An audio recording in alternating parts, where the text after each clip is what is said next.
In the words of the late, great Bernie Mac, Tulsi Gabbard once again goes on MSNBC to tell it like it TI is. That's right. Tulsi Gabbard actually goes on to MSNBC and Chris Matthews Hardball to have a conversation about a plethora of things. The other stuff we'll get to, but this is what I want to focus on right now. Her comments involving regime change wars, and even I feel like we need to highlight Chris Matthews' comments because they were kind of unexpected, to be honest with you. How can you explain it? Every major Democrat in the United States Congress, I mean, the people I would generally like, Joe Biden, Hillary Clinton, John Kerry, they all supported the Iraq war. They all did it. They haven't apologized that I know about it. Yeah. They all backed that stupid war. Why? Why do smart people back a stupid war? And they did. Look, you know, it's unfortunate to see how the influence of the foreign policy establishment in Washington, the military-industrial complex, so often goes and wages these regime change wars under the guise of humanitarianism, saying, well, we're going to go in and try to help people in these countries, when in fact, every single time what we see is these regime change wars that our country leads ends up increasing the suffering of people in those countries, increasing the devastation. And as we've seen in the Middle East and in countries like Iraq and Libya and Syria, our regime change wars have made our country less safe by strengthening terrorist groups like ISIS and Al-Qaeda. Wow. Can we get a round of applause for that question? Indeed, Chris, we all agree with you. Why do quote unquote smart people vote for stupid wars? Because they are smart. They're smart about their bank accounts. They profit off of it. And Chris, I appreciate the sentiment. I really do. I appreciate that because that's a great question, and it's a real question. Usually, Tulsi doesn't get real questions on these type of interviews, especially on the mainstream. But like I said, Tulsi's controversial. She really isn't, but she's controversial, and therefore they're going to keep having her on because those ratings are going to keep coming, and she'll keep winning people over.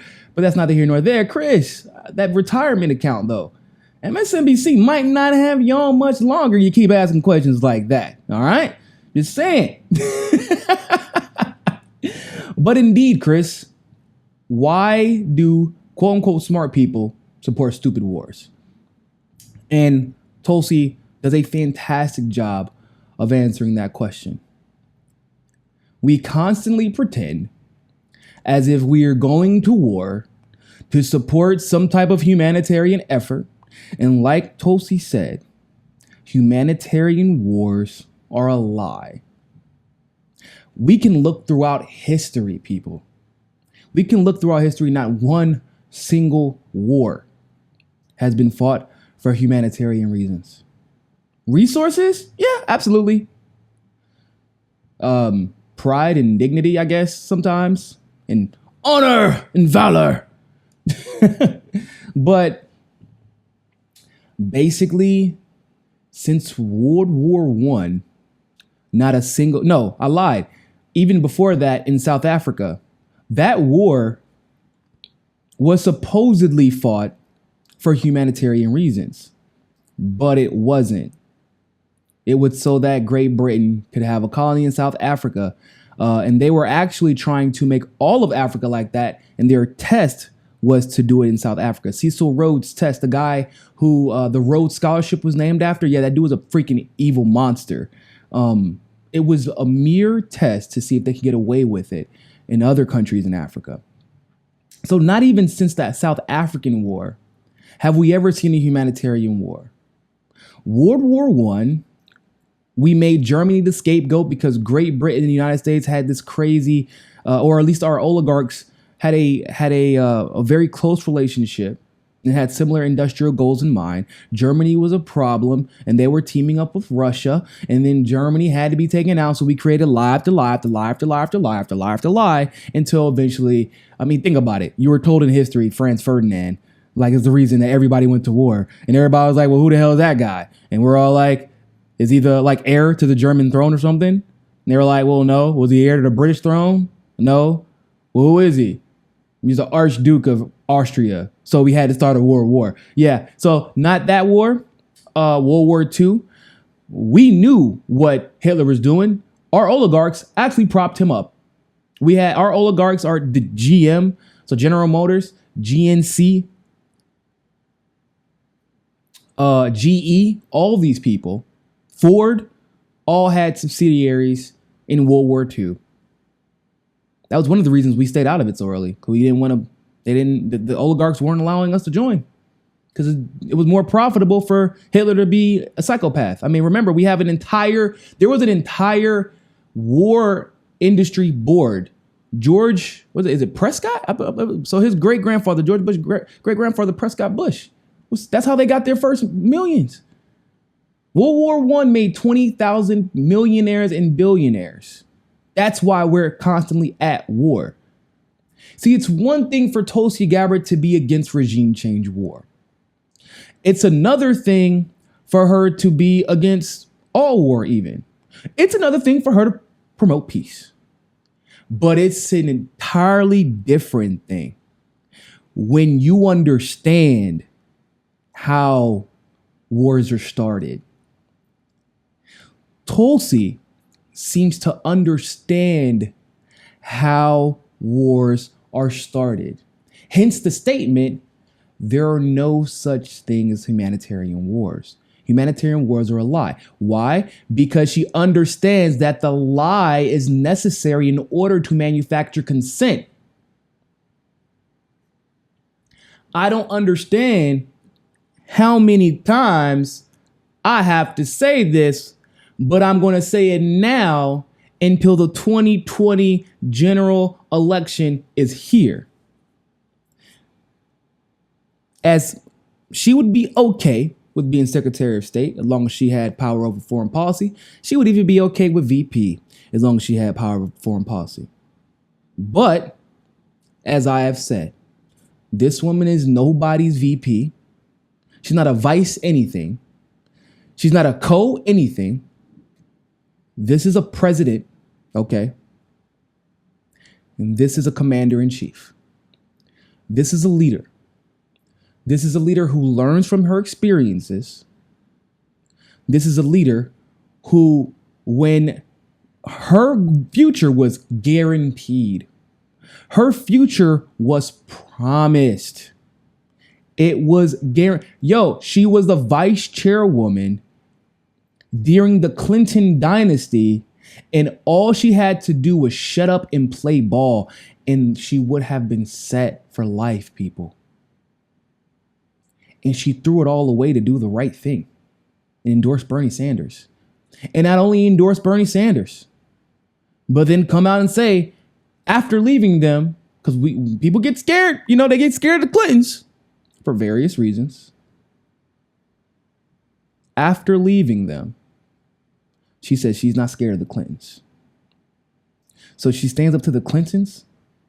She stands up to the military industrial complex, and she calls it as such, which is just as important. She doesn't point fingers at the Republicans and say this is solely their fault. She doesn't point fingers at the Democrats and say that this is solely their fault. What she says is, I understand the powers behind these wars.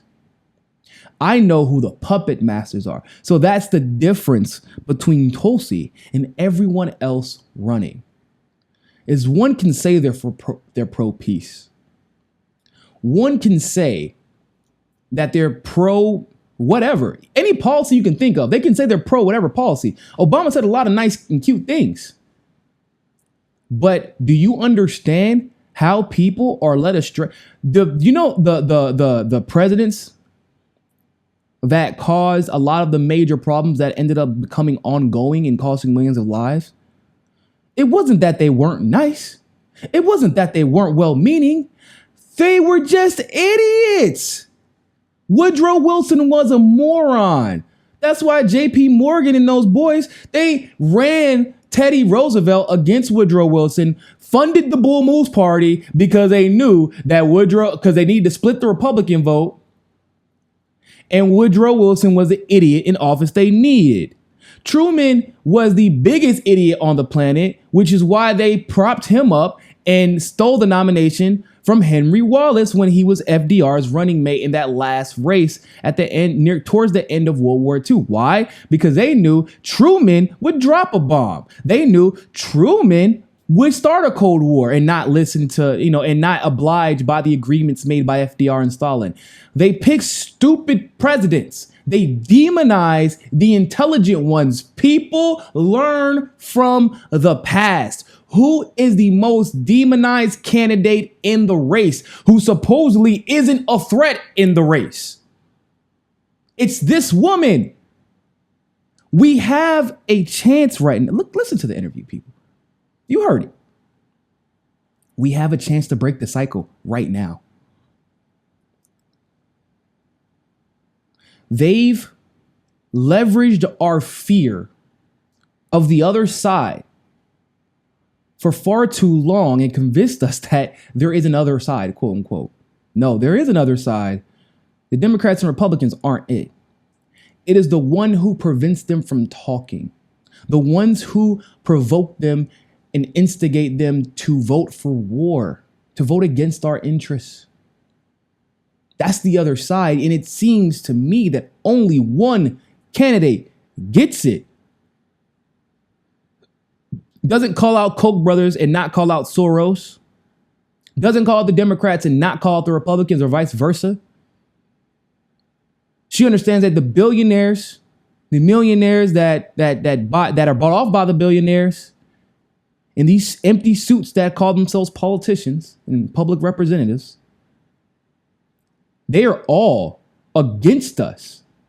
And if there is someone silent in calling out both sides, then they can't possibly be what's needed to take this country forward. In my opinion, this is a matter of instinctual survival for the planet at this point. I don't like, they always put stupid people in office. At the very least, they put passive people. They're okay with those. Even a passive person with good ideas, they're okay with that. Like, they didn't hate Al Gore. Al Gore just got overran because Bill Clinton set him up for failure. Let's be honest. But the one thing that they fear more than anything is someone with great ideas, someone with intelligence, and someone who has shown the propensity to fight back, no matter how they may smear their name or disparage them. Tulsi Gabbard is everything they fear, clearly. And given this interview and a plethora of other ones that she's done lately, I understand exactly why that is. And I'm okay with that. I like when my candidates have the right enemies. It's almost more important than having the right friends. Thanks for watching that segment of Mika Says Sukasa. Don't forget to join us on Roku and catch our Roku exclusives. Also, help us reach our goal of 500 patrons on Patreon. You can also follow us on Twitter, Facebook, and JustNForm.com. But more than anything else, always remember, find your balance. Peace.